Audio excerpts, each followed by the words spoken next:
আল্লাহর গোটা সৃষ্টির ভিতরে সবচেয়ে নিখুঁত, সবচেয়ে outstanding, as a father, as a son, as a prophet, as a social reformer, as a political reformer, as a economical reformer, as a kindness. Amar Nabi Muhammad Arabi is the best personality of the world. Rasul sallallahu alayhi wa sallam irshad করছেন, লা ইয়াজতামিউ গুবারুন ফি সাবিলিল্লাহি ওয়া দুখানু জাহান্নাম।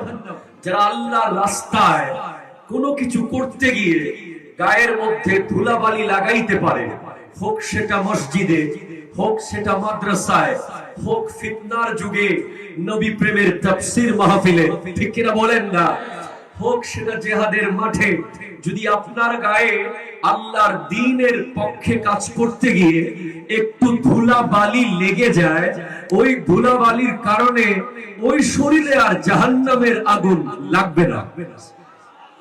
জোরে বলেন, হবে না ভাই, হবে না। আপনারা একজন 100 জনের সমান, ঠিক কিনা? জোরে বলেন, একটু জোরে বলেন মারহাবা। এবার বলেন ইয়া রাসূলুল্লাহ, ইয়া হাবিবাল্লাহ, আউযু বিল্লাহি মিনাশ শাইতানির রাজীম। ইয়া আল্লাহ, ইয়া আল্লাহ, ইজলিস ইয়া আইয়ুহাল আশিক, ইজলিস জালসাতান তাম্মা ইনশাআল্লাহ।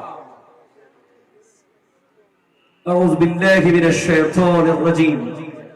বিসমিল্লাহির রহমানির রহিম। ইন্নামাল মুমিনুনা ইখওয়াতুন ফাআসলিহু বাইনা আখওয়াইকুম ওয়াত্তাকুল্লাহ লাআল্লাকুম তুরহামুন। وأيضا قال الله تعالى في مكان آخر منها خلقناكم وفيها نعيدكم ومنها نخرجكم تارة أخرى. وقال النبي صلى الله عليه وسلم من حسن إسلام المرء تركه ما لا يعنيه. صدق الله مولانا العظيم وصدق رسوله النبي الأمين المكين الكريم الرؤوف الرحيم. ونحن على ذلك لمن الشاهدين والشاكرين والحمد لله رب العالمين. ربي صلي وسلم وبارك عليه يا عربي يا قرشي يا هاشمي يا لكبي يا مكي يا مدني يا مطلبي. যার যার কণ্ঠে মা বলে ডাক দেওয়ার মতো ক্ষমতা আছে, বাবা বলে উচ্চারণ করার মতো শক্তি আছে, মনের কথা পৃথিবীকে জানানোর মতো আওয়াজ আছে, একবার ব্যক্ত কণ্ঠে ওই খোলা নীল আকাশের মালিকের বরত্বের কথা বলবো, ওই জমিনের মালিকের বরত্বের কথা বলবো, যিনি আমার চোখকে সাজিয়েছেন, যিনি আমার কিডনিকে সেট আপ করেছেন, যিনি আমার ফুসফুস আর লিভারকে পরিপূর্ণভাবে সুস্থ রেখেছেন, তিনি কে? আরো জোরে বলেন কে? সবাই চিৎকার দিয়ে বলেন আল্লাহু আকবার। এই আওয়াজে হবে না মুহাব্বত, বলেন আল্লাহু আকবার। আরে মুসলমান, আল্লাহু আকবারের আওয়াজ বড় করতে হবে। এবার বলেন ইয়া রাসূলুল্লাহ।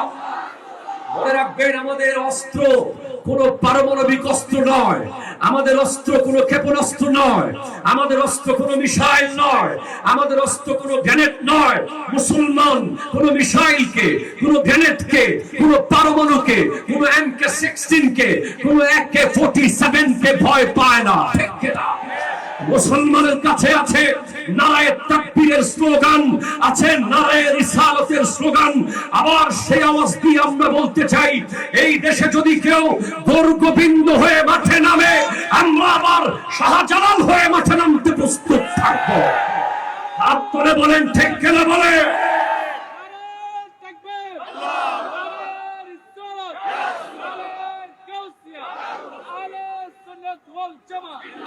আহলে সুন্নাত ওয়াল জামাত স্পষ্ট জানিয়ে দিচ্ছে, এই দেশে যদি কেউ আবার ইয়াজিদ হয়ে মাঠে নামে, আমরা হোসেন হয়ে মাঠে নামতে প্রস্তুত থাকবো। এই দেশে যদি কেউ ফেরাউন হয়ে মাঠে নামে, আমরা মূসা আলাইহিস সালামের উত্তরসূরি হয়ে মাঠে প্রস্তুত থাকবো। কেউ যদি নমরুদ হয়ে মাঠে নামে, আমরা ইব্রাহিম আলাইহিস সালামের উত্তরসূরি হয়ে মাঠে নামবো। কেউ যদি আবু জেহেল হয়ে মাঠে নামে, আমার নবীর সাথে যাত্রাবাড়ি টাঙ্গির তুলনা করে, আমরা কাফনের কাপড় পরে ওই আবু জেহেলকে দমন করার জন্য মাঠে থাকবো। হাত তুলে বলেন ঠিক। আমাদের কাছে অস্ত্র না থাকতে পারে, আমাদের কাছে মানুষ কম হতে পারে, আমাদের কাছে মুহাব্বতে কোনো কমতি নাই। আমরা জন্মের পর থেকে শুনছি কি মোহাম্মদ সে ওফা তুমে তো হাম তেরে হ্যায়, ये जहां चीज है क्या लौहो कलम तेरे है, सारे लामका से तलब हुई सुए मुंतहा वो चले नबी, कोई हद है उनके उरूज की बलगल उला बे कमाल ही। আমরা শুনতে শুনতে বড় হয়েছি তুই তসকিনে দিল আরামে যা সবরু करारे मन रुखे पुर नूर बिन मा बेकरारम या रसूल अल्लाह या रसूल अल्लाह। শুনতে শুনতে বড় হয়েছি, শুনতে শুনতে বড় হয়েছি ওই মদিনার ওই নবীজির প্রেমের কথা। সেজন্য এক আসে বলে আমি যেতে পারি নাই, পাসপোর্ট নাই, যেতে পারি নাই, টিকিট নাই, যেতে পারি নাই, ভিসা নাই। ও পাখি তুমি তো যেতে পারো, তুমি তো যেতে পারো, তাই তোমাকে চিঠি লিখে দিচ্ছি, আমি লিখব চিঠি দেব তোমায়, পাখি পৌঁছে দিও রওয়াজায়। কথা বলেন ঠিক কিনা? আল্লাহ বুঝার তৌফিক দান করুক, আমিন জোরে বলেন। আজকের এই প্রোগ্রাম সময় অনেক কম। সূর্য আমাকে বারবার বলছে Zainul Abedin you have to control yourself. বারবার আমার দিকে তাকিয়ে আছে ওই সূর্য, সে আমাকে বলছে জয়নুল তোমার সময় কম। তাই আমি আজকের আয়োজন এর তাফসীর মাহফিল 2025-এর যারা পাক পাঞ্জাতন সুন্নি সংগঠন তাফসীরুল কোরআন মাহফিল বাস্তবায়ন কমিটির এই ব্যবস্থাপনায় আজকের প্রোগ্রামের যিনি প্রধান অতিথি জামিয়া আহমদিয়া সুন্নিয়া কামিল মাদ্রাসার শেখুল হাদিস, the encyclopedia of hadith, one of the biggest Islamic scholar who has created a large amount of muhaddis and mufti and mufassir and principal, Allama Hafiz Sulaiman Ansari Sahib Qibla Muddazilluhu Lali। আমরা বলি না যে কত বড় আলেম, কিন্তু এতটুকু বলি এই উপমহাদেশে 3 জন মুহাদ্দিস যদি লিস্টে রাখেন, একজন আল্লামা আনসারীকে রাখতে হবে। সুবহানাল্লাহ পড়েন। আজকে আসবেন আরো আছেন আল্লামা আবুল কাসেম নুরি সাহেব কিবলা মুদ্দাজিল্লুহু আলী, যার কণ্ঠে আমরা আলা হযরতের কালাম শুনতে শুনতে বড় হয়েছি। হৃদয় নবী প্রেমে আমরা আজ ইশকে রাসূলের বাগান বানিয়েছি হৃদয়কে। আল্লামা নুরি সাহেব হুজুর আসবেন। আছেন আমার প্রাণপ্রিয় ভাই আল্লামা হাসান রেজা আল কাদরি, আজকে সভাপতি আল্লামা সৈয়দ মুসলিহুদ্দৌলা সাহেব, সৈয়দ শামসুদ্দোহা বারি সাহেব কিবলা মুদ্দাজিল্লুহু আলী, থাকবেন আল্লামা ইসমাইল নোমানি সাহেব কিবলা, আছেন আমার নানাজান আল্লামা সৈয়দ ওসিউর রহমান সাহেব কিবলা মুদ্দাজিল্লুহু আলী। আজকের প্রধান মুফাসসির, one of the biggest talented scholar, one of the marvelous and gorgeous outstanding speaker, honorable vice principal Qadriya Tayyibiyya Aliyya Kamil Madrasa Mohammadpur, who has visited for spreading Islamic culture many countries of the world, Allama Abul Kashem Muhammad Fazlul Haq, আজকের প্রধান মুফাসসির, মারহাবা জোরে বলেন। এবং আমার ভাইরা, ভাই আমার সৈয়দ হাসান আল আজহারি, যার অক্লান্ত পরিশ্রম, we have to show supreme gratefulness, যিনি দিনরাত পরিশ্রম করেছেন এই মাহফিল সাজানোর জন্য। আল্লাহ তার জাযা দান করুক। থাকবেন আমার প্রাণপ্রিয় ভাই মাওলানা গোলাম রব্বানী কাসেমি, এর আগে কথা বলেছেন মুহাদ্দিস আল্লামা ফখরুদ্দিন আল কাদরি সাহেব কিবলা, আমার প্রাণপ্রিয় ভাই আল্লামা সুলাইমান আলী রাজভী সাহেব, মাওলানা সৈয়দ হাসান আহমদ রেজা আল কাদরি, এবং আরো অসংখ্য অতিথিবৃন্দ যারা সামনে বসা তরুণ যুবক ভাইরা, মিডিয়ার মাধ্যমে সারা বিশ্ব থেকে যারা দেখছেন, আসসালামু আলাইকুম ওয়া রাহমাতুল্লাহ। জোরে বলেন না ভাই। আরে ভাইরে, যে কথা এতক্ষণে বুঝে 3 ঘন্টা লাগতো এই কথা বলতে, শুধু আপনাদের মহব্বতের 10 মিনিটে আর 3 ঘন্টার কথা বলে দিচ্ছি। জোরে মারহাবা তো কইবেন, কি তো হইছে আপনি একটু মারহাবা জোরে কর। আমার বিষয় হলো রহমত অ্যাকর্ডিং টু সায়েন্স, বিজ্ঞানের দৃষ্টিতে আল্লাহর রহমত। বিজ্ঞানের দৃষ্টিতে আল্লাহর রহমত রব্বুল আলামিন ইরশাদ করছেন। আমি আমার প্রাণপ্রিয় রাহবার আল্লামা সৈয়দ মোহাম্মদ তাহের শাহ সাহেব কিবলা মুদ্দাজিল্লুহু আলী দোয়ার নজর কামনা করছি, এবং এই বিশ্বের সকল হক্কানি ওলি আল্লাহদের দোয়া চাই যেন আমি বলতে পারি সত্য কথা শুদ্ধভাবে। রব্বুল আলামিন ইরশাদ করতে লাগলেন, ইন্নামাল মুমিনুনা ইখওয়াতুন, সমস্ত মুমিনরা হলো ভাই ভাই। আপনার সুবহানাল্লাহর আওয়াজ যত বাড়াবেন আমাদের ভিতর থেকে জজবা তত বাড়বে। একদিন কষ্ট নিচ্ছে সমস্ত মুমিনরা ভাই ভাই, ফাসলিহু মিলে যাও, সম্পর্ক ঠিক করে নাও, যত ঝামেলা আছে সমাধান করে নাও। দুনিয়াবি স্বার্থে, ক্ষমতার জন্য, জাগার জন্য, জমির জন্য, ব্যবসার জন্য, অফিসিয়াল কারণে, বেগুন ক্ষেতের জন্য, আলু ক্ষেতের জন্য, এলাকার গলির জন্য, রোডের জাগার জন্য যারা সম্পর্ককে ছেদ করে রেখেছো, মিলে যাও। কি করো? মিলে যাও, ইসলাহ করো, সমাধান করো। ফাসলিহু আমর, মিলে যাও। বাইনা আখওয়াইকুম, ভাই ভাই। র‍্যাপিড অ্যাকশন ব্যাটালিয়নের ভয়ে না, অপারেশন ডেভিল হান্টের ভয়ে না, অপারেশন ক্লিন হার্টের ভয়ে না, মিলে যাও। ওয়াত্তাকুল্লাহ, আল্লাহর ভয়ে। হুজুর মিলে যাব তো পাবো কি? মিলে তো যাব, বিনিময় দিবেন কি হুজুর? আমার ভাইয়ের সাথে মিলতে হলে তো অনেকে ভাইকে মসজিদ থেকে দোকান ছেড়ে দিতে হবে, ঠিক কিনা? অনেককে এলাকার জমি ছেড়ে দিতে হবে, অনেককে ঘরের বেডরুম ছেড়ে দিতে হবে, অনেককে ক্ষমতার নেতা ছেড়ে দিতে হবে। তো এই স্যাক্রিফাইসের বিনিময়ে পাবো কি? কোরআন বলছে লাআল্লাকুম তুরহামুন, যদি তুমি আল্লাহর রহমত পেতে চাও। আরো জোরে বলেন না। যদি তুমি আল্লাহর রহমত পেতে চাও, তুমি তোমার ভাইয়ের সাথে মিলে যাও। যদি রহমত পেতে চাও, হুজুর আল্লাহর রহমতটা কি? আল্লাহর রহমত যদি দেখতে চাও, দুনিয়ার দিকে তাকাও। তোমার মাথার উপরে বিশাল আসমান হলো আল্লাহর রহমত। তুমি যেই জমিনের মধ্যে বসে আছো, এটা আল্লাহর রহমত। যেই দু চোখ তোমার যে দুটা চোখ আল্লাহ বানিয়ে দিয়েছেন, এখানে হাজার ক্যামেরা আছে। এই ক্যামেরাগুলোর প্রথমে ব্যাগ থেকে বের করতে হয়, এরপরে লেন্স লাগাতে হয়, এরপরে ব্যাটারি দিতে হয়, এরপরে সুইচ চাপ দিলে ক্যামেরা ছবি তুলতে পারে। কিন্তু আল্লাহর দেওয়া দুটা চোখ যে কোনো মুহূর্তে খুললেই তুমি পৃথিবীর এই প্রান্ত থেকে ওই প্রান্ত দেখার ব্যবস্থা করে দিয়েছেন কে? আরো জোরে বলো কে? আল্লাহর রহমত। চোখ হলো আল্লাহর রহমত, মুখ হলো আল্লাহর রহমত, নাক হলো আল্লাহর রহমত, দুটা হাত আল্লাহর রহমত, দুইটা পা আল্লাহর রহমত। রহমত কি জিনিস দেখতে হলে চট্টগ্রাম মেডিকেলের কিডনি ডিপার্টমেন্টে আপনাকে যেতে হবে। সেখানে যখন দেখবেন একজন মানুষের দুইটা কিডনি নষ্ট হয়ে গেছে, তাকে প্রতি সপ্তাহে দুবার করে সমস্ত ব্লাড বের করে ডায়ালাইসিস করাতে হয়, আর আপনার কিডনি এখনো সুস্থ, আপনি বুঝে যাবেন রহমত কি। ঠিক কিনা কথা বলে? আপনি রহমত বুঝে যাবেন যখন চট্টগ্রাম মেডিকেলের 12 নম্বর ওয়ার্ডে হার্ট ডিপার্টমেন্টে একজন শক্তিশালী যুবক হার্ট অ্যাটাক করে পড়ে আছে। ডক্টর বলছে হি ইজ অ্যারেস্টেড, তার হার্ট অ্যারেস্ট হয়ে গেছে, তাকে 20,000 টাকা দামের ইনজেকশন দাও, যদি না হয় 60,000 টাকা দামের ইনজেকশন পুশ করতে হবে।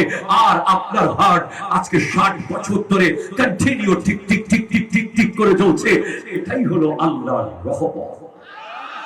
ঠিক কিনা কথা বলে? বিজ্ঞানীরা অবাক হয়ে যাচ্ছে। আপনি আশ্চর্য হবেন, পৃথিবীর প্রতিটা গ্রহ সৌরজগতে আপন আপন রোডে চলছে। মঙ্গল তার রোড আলাদা, বুধ তার রোড আলাদা, বৃহস্পতি তার রোড আলাদা, চাঁদ তার রোড আলাদা, সূর্য আলাদা, পৃথিবী আলাদা। কিন্তু এখানে আলবার্ট নিউটন একটা সূত্র বের করেছিল, ফোর্স অফ গ্রেভিটেশন। যেই ফোর্সের কারণে, মাধ্যাকর্ষণ শক্তি, যেটার কারণে একটা গ্রহ আরেকটাকে টানে, একটা আরেকটাকে টানে। যে কোনো মুহূর্তে সংঘর্ষ হতে পারে, কিন্তু বছরকে বছর, হাজার হাজার বছর ধরে একটা গ্রহ আরেকটাকে টানছে, ঠিক কোনোভাবে সংঘর্ষ হচ্ছে না। কাছাকাছি এসে যায় আবার দূরে চলে যায়, কাছাকাছি এসে যায় আবার দূরে চলে যায়। বিজ্ঞানীরা গবেষণা করছে ওই গ্রেভিটেশনাল ফোর্স অফ গ্রেভিটেশন তো কাছে টানে, কিন্তু মাঝখানে সংঘর্ষ হতে দেয় না কে? তখন বিজ্ঞানীরা দেখছে ওখানে আরেকটা অদ্ভুত, আরেকটা বিস্ময়কর, আরেকটা অভাব হয়ে যাওয়ার মতো আরেকটা ইনক্রেডিবল ফোর্স কাজ করছে। যেই ফোর্সের নাম হলো force of expansion. Force of gravitation এর কাজ হলো কাছে নিয়ে আসা, আর ফোর্স অফ এক্সপেনশনের কাজ হলো দূরে ঠেলে দেওয়া। বিজ্ঞানীরা বলছে এই ফোর্স অফ এক্সপেনশন হলো আল্লাহর রহমত। আরো জোরে বলেন, আরো জোরে বলে। ভাই আমরাও বিজ্ঞান জানি, ভাই আমরাও বিজ্ঞান জানি, ভাই মানুষ একটু কম আর কি কথা হয় না। আমরাও বিজ্ঞান পড়েছি, কোরআনের প্রতিটি আয়াতের সাথে বিজ্ঞানের কি সম্পর্ক ইনশাআল্লাহ আপনাকে বলে দিতে পারবো ইনশাআল্লাহ। অতটুকু তৌফিক আল্লাহ আপনাদের দোয়ায় দান করেছেন। হুজুর মুর্শিদ কারীমের নিগাহে করম আপনাকে জানাতে পারবো কোরআনের আয়াতে আয়াতে কোথায় কোথায় বিজ্ঞান আছে ইনশাআল্লাহ। তাহলে কি বুঝলেন আপনি? ফোর্স অফ গ্রেভিটেশন প্রতিটা গ্রহকে টানে, আর ফোর্স অফ এক্সপেনশন দূরে ঠেলে দেয়। বিজ্ঞানীরা বলছে তুমি রহমত খুঁজতে কোথায় যাও? আসমানের সৌর জগতে গেলেই তুমি বুঝতে পারবা আল্লাহর রহমত কত আজিম ও শান। আর জোরে বলে। এরপর আপনি অবাক হবেন, সূর্য is one of the very dangerous. সূর্য একটা জ্বলন্ত গ্রহ। সূর্য যখন উঠে পৃথিবী থেকে 13 লক্ষ গুণ বড় সূর্য। আরো জোরে, কয় লক্ষ গুণ বড়? 13 লক্ষ। সূর্যের সামনে পৃথিবীকে রাখলে মনে হবে একটা মার্বেল রাখা হয়েছে, এত বড় সূর্য। এই সূর্য যখন উঠে তার থেকে আসে আল্ট্রা ভায়োলেট রে, তার থেকে বের হয় রেডিও অ্যাক্টিভ রে, তার থেকে বের হয় এক্স রে, অতি বেগুনি রশ্মি। এগুলো সরাসরি পৃথিবীতে আসে। যদি সরাসরি পৃথিবীতে আসতো, সূর্য ওঠার সাথে সাথে প্রত্যেকটা মানুষ মারা যেত, কারণ মানুষের পক্ষে এই রে গুলোকে সহ্য করার ক্ষমতা নাই। আল্লাহু আকবার জোরে বলেন না, আরো জোরে আল্লাহু আকবার। এই সূর্যের এই ভয়ঙ্কর রে গুলো মানুষের পক্ষে সহ্য করার ক্ষমতা নাই, কিন্তু আমার আল্লাহ সূর্য এবং পৃথিবীর মাঝখানে 4টা স্তর দিয়েছেন। আরো জোরে বলেন, কয়টা স্তর দিয়েছেন? 4টা। একটা হলো ট্রপোস্ফিয়ার। আরো জোরে বলে। একটা হলো ট্রপোস্ফিয়ার, আরেকটা হলো ম্যাগনেটোস্ফিয়ার, আরেকটা হলো আয়নোস্ফিয়ার, আরেকটা হলো স্ট্রাটোস্ফিয়ার। এই 4টা হলো ওজোন স্তর। আপনি যেভাবে ময়লা পানি ফিল্টার 4 স্তর হয়ে ফ্রেশ নিট এন্ড ক্লিন পানি বের হয়, সেভাবে সূর্যের আলো যখন পৃথিবীর দিকে আসে, প্রথমে ট্রপোস্ফিয়ার ওই আলোকে রিফাইন করে, তারপরে ম্যাগনেটোস্ফিয়ার রিফাইন করে, তারপরে স্ট্রাটোস্ফিয়ার রিফাইন করে, তারপরে আয়নোস্ফিয়ার রিফাইন করে। 4 জায়গায় রিফাইন হয়ে ওই কঠিন বেগুনি রশ্মি, ওই আল্ট্রা ভায়োলেট রে, ওই রেডিও অ্যাক্টিভ রে পৃথিবীতে ভিটামিন ডি হয়ে চলে আসে। That is the rahmah. আপনি জোরে বলেন সুবহানাল্লাহ। এটাই হলো আল্লাহর রহমত। আপনি আর কোথায় খুঁজবেন আল্লাহর রহমত? ওই আমাদের মায়ের ছোট্ট সেই পেটের ভিতরে আল্লাহ আল্লাহ আল্লাহ আল্লাহ, যেটা ছোট্ট, যেখানে একজন শিশু 1 ফোঁটা রক্ত থেকে যখন আমার মতো জাইনুল আবেদিন দাঁড়িয়ে যায় পৃথিবীতে, সে কিভাবে এই ছোট্ট বিন্দু থেকে তার হাত তৈরি হয়েছে, কিভাবে তার পা তৈরি হয়েছে, কিভাবে তার মাথা তৈরি হয়েছে, কিভাবে তার ব্রেন তৈরি হয়েছে, কিভাবে সেই স্তরের কঠিন স্তরের ভিতরে একটা বাচ্চা কন্টিনিউ বড় হয়েছে। 10 মাস 10 দিন ছিল, সেখানে মেডিকেল সায়েন্স বলছে মায়ের পেটে 4.5 1000 বার লাথি মারে একটা শিশু, আর সেই সন্তান পৃথিবীতে আসে, সেখান থেকে সে বড় হয়। প্রতিটা মুহূর্তে যদি আপনি দেখেন, মায়ের পেট থেকে কবর পর্যন্ত রহমত রহমত রহমত রহমত, আর গোটা পৃথিবীর সমস্ত রহমত আউটস্ট্যান্ডিং, এক্সপ্লেইন করার সুযোগ নাই। আমি সূর্য নিয়ে ব্যাখ্যা করতে পারবো না, কারণ সূর্য এত বড়, এত বৃহৎ, এত ভয়ঙ্কর, এত আশ্চর্যজনক। আমি আপনাকে সূর্যের সেই পাওয়ারের মাত্র 1% বলতে পেরেছি। এভাবে আল্লাহর সৃষ্টির প্রতিটা সৃষ্টির দিকে শুধু তাকাবেন, আর আপনি বলবেন আল্লাহ কত বড়, আল্লাহ কত মহান, আল্লাহ কত আজিজ, আল্লাহ কত আমিন, আল্লাহ কত আরিস। আল্লাহ যা বানিয়েছেন, there is no mistake। পৃথিবীর কোন বিজ্ঞানী, কোন সায়েন্টিস্ট, কোন দার্শনিক বলতে পারে নাই সূর্য কেন এমন, চাঁদ কেন এমন, আসমান কেন এমন, জমিন কেন এমন। হ্যাঁ, আমরা যা বানিয়েছি, টয়োটা গাড়ি বানিয়েছে, একজন বলছে গাড়িটা মোটা বেশি হয়েছে, চিকন রোডে ঢুকবে না। আরেকজন বলছে গাড়িটা নিচু বেশি হয়েছে, উঁচু রোডে ঢুকবে না।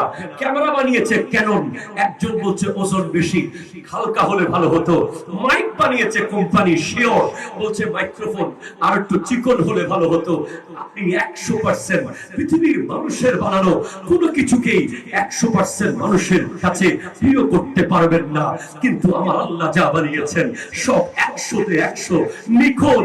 আর আল্লাহর গোটা সৃষ্টির ভিতরে সবচেয়ে নিখুঁত, সবচেয়ে outstanding, as a father, as a son, as a prophet, as a social reformer, as a political reformer, as a economical reformer, as a kindness, আমার নবী মুহাম্মদ আরবি is the best personality of the world।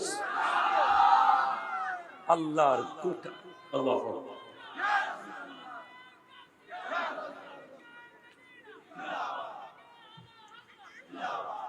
সুবহানাল্লাহ, জোরে বলবেন না? গোটা সৃষ্টি জগতের যত নিখুঁত সৃষ্টি আছে, সমস্ত নিখুঁত সৃষ্টির শ্রেষ্ঠ সৃষ্টির নাম মুহাম্মাদুর রাসূলুল্লাহ সাল্লাল্লাহু আলাইহি ওয়াসাল্লাম। আমি কেন বলবো? আমি তো মুসলিম, আমি তো মুমিন, আমি তো আশিক, আমি তো মুসলমানের ঘরে জন্ম নিয়েছি। আমি তো নবী প্রেমের কথা বলতে না পারলে নিজেকে দুর্ভাগা মনে করি। আমি তো মনে করি আমার জন্মই হয়েছে নবীজির গুণগান করার জন্য। আমি তো মনে করি আমার এই কণ্ঠ নবীজির জন্য। আমি তো মনে করি আমার এই জীবন যৌবন নবীজির জন্য। তাই তো আলা হযরত বলেছেন, জমিন ও জমা তোমারে লিয়ে, মকিন ও মকা তোমারে লিয়ে, চুনিন ও চুনা তোমারে লিয়ে, বনে তো জাহা তোমারে লিয়ে। এটাই তো আল্লাহর খুশি হওয়ার ওসিলা। আরো জোরে বলেন সুবহানাল্লাহ। আরে আমি বলবো না, খ্রিস্টান নোবেল বিজয়ী জর্জ বার্নার্ড শ, যিনি 1925 সালে নোবেল পেয়েছেন সাহিত্যে, উনি বলছেন, if a man like Muhammad ought to assume the dictatorship of whole modern world, he could succeed in solving its problem in a way that would bring much peace and happiness। Muhammad সাল্লাল্লাহু আলাইহি ওয়াসাল্লামের মতো একজন যদি গোটা বিশ্বের দায়িত্ব নিয়ে নিত আজকের দিনে, তাহলে এই বিশ্বের প্রতিটা রন্ধ্রে রন্ধ্রে শান্তি প্রতিষ্ঠা হয়ে যেত। কথা বলেন ঠিক কিনা? শুধু তাই না, আমি জয়নুল আবেদিন কাদরী আজ কর্ণফুলীর এই প্রান্ত থেকে জানিয়ে দিচ্ছি, গোটা বিশ্ব মুসলমানকে জানাতে চাই, আমার মুখ দিয়ে যদি, আমার বাক্য চয়নে, আমার শব্দ চয়নে যদি কোনোদিন আমার নবীর শানে একটা বেয়াদবিমূলক শব্দ বের হয়, আমার নবীর কোন শানকে বিন্দু পরিমাণ খাটো করেছি মনে হয়, you have to boycott me. যদি আমি তওবা না করি, আমার ওয়াজ শোনা যাবে না। ঠিক কিনা কথা? হাত তুলে বলেন ঠিক কিনা বলেন। আমার ওয়াজ আপনি শুনবেন না, আমাকে আপনি ফলো করবেন না, আমার থেকে দিন আপনি গ্রহণ করবেন না। কারণ আমার নবীর মুহাব্বতের কথা যদি আমার মুখ দিয়ে বের না হয়ে মুস্তাগির কথা বের হয়, এই মুখ কখনো দিন প্রচারের অধিকার রাখে না। কথা বলেন, সবাই বলেন নারায়ে তাকবীর, নারায়ে রিসালা, নারায়ে গাউসিয়া, নারায়ে তাকবীর, নারে রিসালাত, নারে গাউসিয়া, আহলে সুন্নাত ওয়াল জামাত আল্লামা নূরের আগমন, আল্লামা নূরের আগমন, শুভেচ্ছার স্বাগত।